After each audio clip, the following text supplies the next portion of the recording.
Perjuanganku sangatlah gampang karena hanya mengusir yang namanya penjajah. Tetapi perjuanganmu sangatlah sulit. Kenapa? Karena melawan bangsamu sendiri. Sama seperti keadaan pendidikan kita saat ini sangatlah sulit karena harus menghadapi yang namanya situasi daring, belajar dari rumah. Walaupun demikian kamu harus tetap semangat untuk membaca, mendengarkan video pembelajaran kita.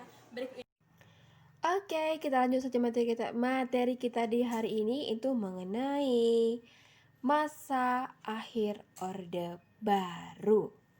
Ya, adapun tujuan pembelajaran kita di hari ini itu dengan mempelajari masa akhir Orde Baru, siswa diharapkan mampu menganalisis berbagai faktor yang menyebabkan terjadinya peristiwa Reformasi 1998 agar siswa dapat memahami alasan terjadinya konflik yang bersejarah tersebut, serta dapat bertindak lebih semangat dengan meniru perjuangan mahasiswa demi memperbaiki keadaan Indonesia. Kurang N-nya satu ya. Oke, nah yang pertama sekali kita bahas itu adalah krisis moneter dan juga politik hukum beserta dengan kepercayaan masyarakat kepada kepemerintahan Indonesia pada kala itu. Nah, sebenarnya krisis moneter yang melanda Thailand di awal Juli 1997 itu merupakan permulaan peristiwa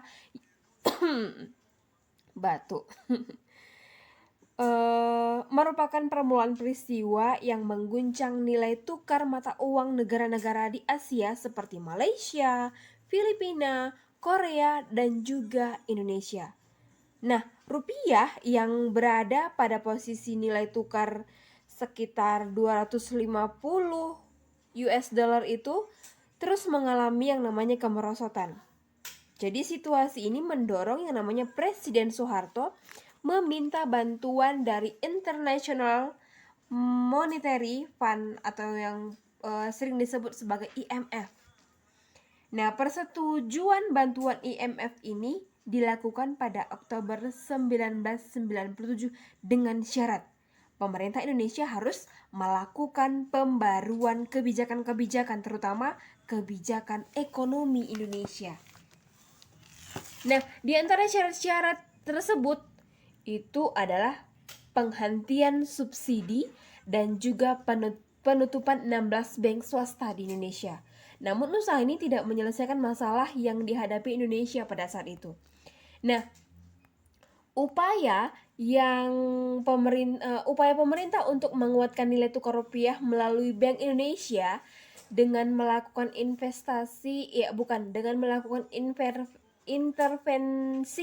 pasar tidak mampu membendung yang namanya nilai tukar rupiah yang terus semakin merosot.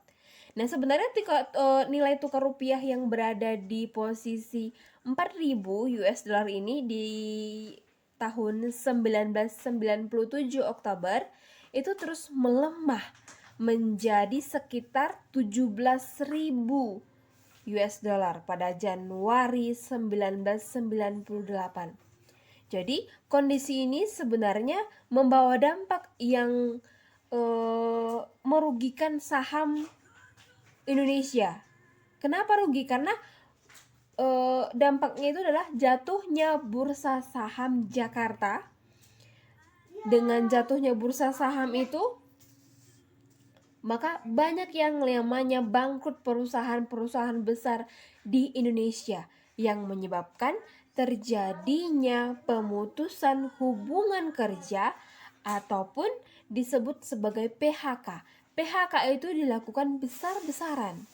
Jadi dengan adanya kondisi PHK ini membuat Presiden Soeharto menerima yang namanya proposal reformasi IMF di tanggal 15 Januari 1998. Jadi dengan ditandainya letter of intent ataupun nota kesepakatan antara Presiden Soeharto dengan Direktur Pelaksanaan IMF itu kemudian membuat Presiden Soeharto menyatakan bahwa sebenarnya IMF itu yang ditandatanganinya membawa Indonesia pada sistem ekonomi liberal. Tapi sebenarnya hal ini menyiratkan bahwa pemerintah Indonesia tidak akan melaksanakan perjanjian IMF. Konon katanya kalau perjanjian IMF ini ada berisi 50 butir kesepakatan. Jadi situasi tarik-menarik antara pemerintahan Indonesia dengan IMF ini menyebabkan krisis ekonomi Indonesia semakin buruk. Jadi pada saat krisis semakin dalam, muncul yang namanya ketegangan sosial dalam masyarakat. Jadi pada bulan awal 1998 itu sejumlah kota terjadi yang namanya kerusuhan anti Cina. Kenapa bisa ada kerusuhan anti Cina? Karena pada saat itu orang-orang Cina yang ada di Indonesia semakin banyak berkuasa dalam bidang ekonomi yang ada di Indonesia. Nah, kelompok-kelompok ini menjadi sasaran kemarahan masyarakat karena mereka mendominasi perekonomian yang ada di Indonesia. Krisis ini pun semakin menjalar dalam bentuk gejolak-gejolak non-ekonomi lainnya yang membawa pengaruh terhadap proses perubahan selanjutnya. Nah, sementara sesuai dengan hasil pemilu yang ke-6 itu diselenggarakan pada tanggal 29 Mei 1997 itu menetapkan yang namanya sebuah keputusan itu ada pada sidang umum yang menetapkan kembali Soeharto sebagai presiden untuk masa jabatan 5 tahun yang ke-7 kalinya, yang diwakili oleh B.J. Habibie pada saat itu menjadi wakil presiden. Jadi dalam beberapa minggu setelah pemilihannya kembali, Soeharto sebagai Presiden Republik Indonesia, itu kekuatan-kekuatan oposisi yang sejak lama itu dibatasi, itu mulai muncul ke permukaan kembali. Akhirnya meningkatkan yang namanya kecaman terhadap Presiden Soeharto yang ditandai dengan lahirnya gerakan mahasiswa yang itu pernah terjadi tahun 1998. Nah, sebenarnya gerakan mahasiswa ini mulai mengkristal di kampus-kampus seperti ada ITB, UI, dan lain-lain. Itu semakin meningkat investasinya sejak terpilihnya Soeharto. Nah, sebenarnya demonstrasi-demonstrasi mahasiswa ini berskala besar di seluruh Indonesia yang melibatkan para staf akademis maupun pemimpin universitas. Nah, ada garis besar tuntutan mahasiswa dalam aksi di kampus itu di berbagai kota. Nah, itu seperti mereka menyuruh yang namanya tuntutan mereka itu seperti penurunan yang namanya harga sembako. Sorry ya. Nah, seperti penurunan yang namanya harga sembako. Terus ada lagi yang namanya penghapusan monopoli, dan juga korupsi, kolusi, dan nepotisme ataupun sering disebut sebagai KKN, serta suksesi kepemimpinan nasional.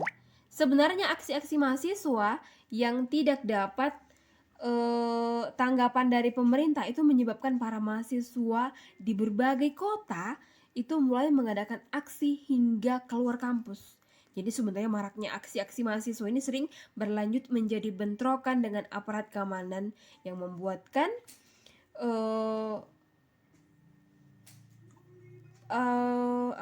yang membuat Menkumham ini mencoba untuk berkomunikasi agar dapat meredam yang namanya demonstrasi yang dilakukan oleh mahasiswa terhadap pemerintah.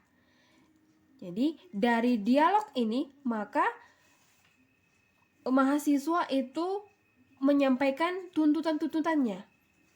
Tetapi di tengah maraknya aksi protes mahasiswa dan komponen masyarakat lainnya di Mei 1998, pemerintah malah mengeluarkan kebijakan menaikkan harga BBM dan juga tarif dasar listrik. Jadi sebenarnya kebijakan itu diambil pemerintah sangat bertentangan dengan tuntutan yang berkembang pada saat itu. Sehingga dengan naiknya harga BBM tadi dan juga tarif dasar listrik, itu semakin memicu gerakan massa karena kebijakan tersebut berdampak pula pada naiknya biaya angkutan serta kebutuhan lainnya. Iya dong ya, kalau naik BBM pasti naik juga harga-harga bahan pokok.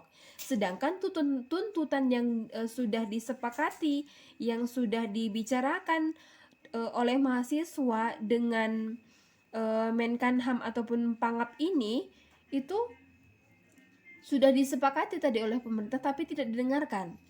Nah, jadi dalam kondisi negara yang sedang mengalami krisis, akhirnya Presiden Soeharto pada 9 Mei 1998 itu meminta masyarakat tetap tenang dan memahami kenaikan harga BBM. Tapi mahasiswa itu menganggap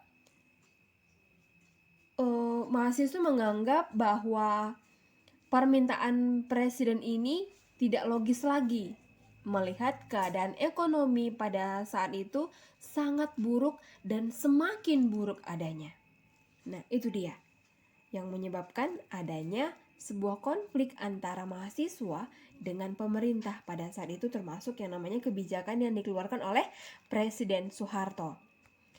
Nah, itu dia tentang krisis moneter, politik, hukum, dan juga kepercayaan pada masa di tahun 1998. Nah, ada tuntutan dan juga agenda reformasi pada masa itu. Nah, sebelum kita semakin jauh, apa sih itu reformasi? Reformasi itu adalah gerakan untuk mengubah bentuk atau perilaku suatu tatanan. Karena sebenarnya tatanan itu tidak lagi berdiskusi atau tidak sesuai dengan kebutuhan zaman, baik karena tidak efisien maupun tidak bersih dan tidak demokratis. Nah, sebenarnya reformasi atau mati itu merupakan tuntutan yang ditorehkan oleh para aktivis mahasiswa pada spanduk-spanduk yang berdampingan yang terpampang di kampus yang mereka tekuni. Atau tuntutan itu menggambarkan sebuah titik kulminasi dari gerakan aksi protes yang tumbuh di lingkungan kampus secara nasional. Itu ada sejak tahun 1998. Nah, gerakan ini sebenarnya dilakukan oleh mahasiswa ataupun masyarakat dengan tujuan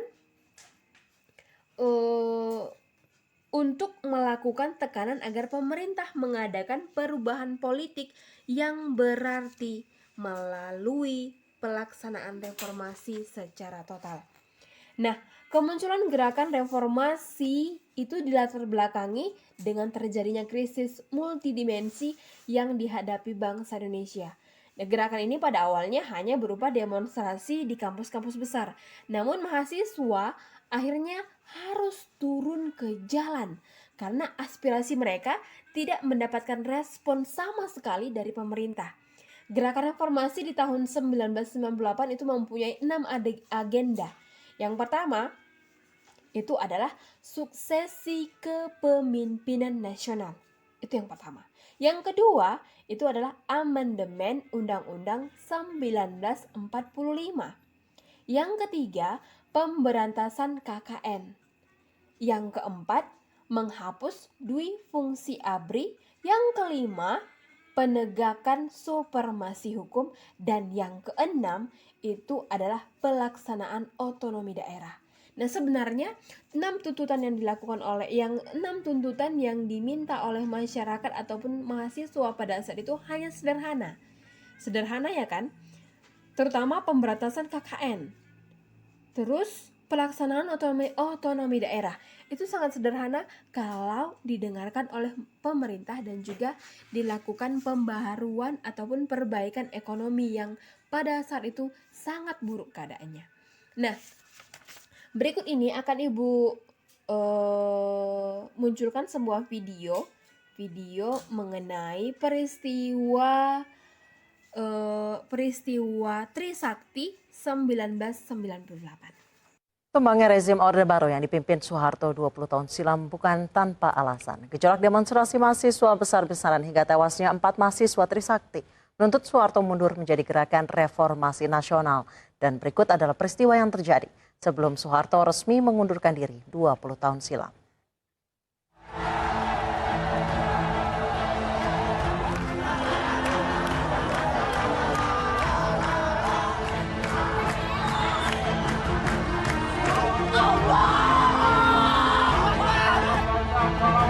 Mei 1998 menjadi salah satu bulan sangat penting bagi masyarakat tanah air. Runtuhnya rezim Orde Baru terjadi pada Kamis 21 Mei 1998 saat Presiden Soeharto resmi mengumumkan pengunduran dirinya sebagai Presiden Republik Indonesia di Istana Negara Jakarta.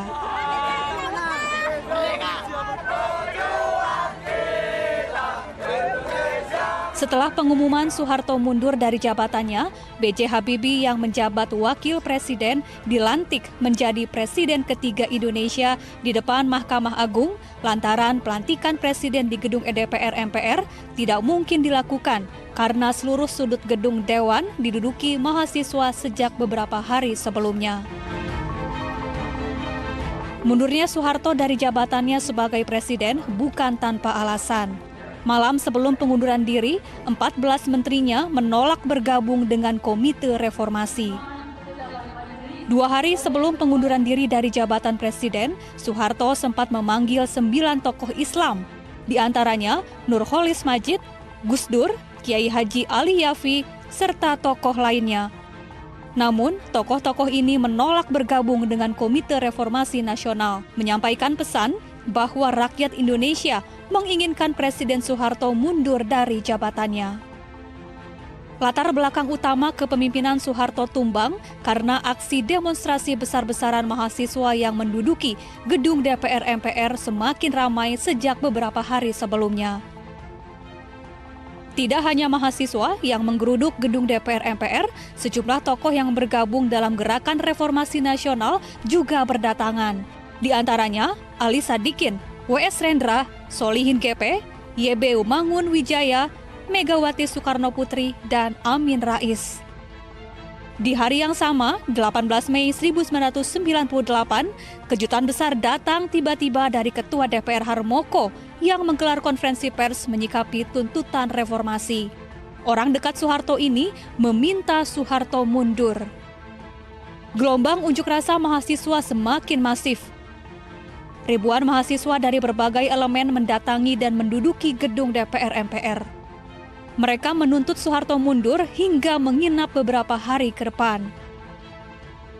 Kerusuhan hingga penjarahan massal beraroma sara terjadi di sejumlah titik di ibu kota, mulai dari 13 hingga 15 Mei 1998. Bahkan pemerkosaan warga keturunan Tionghoa menyelimuti kerusuhan di ibu kota.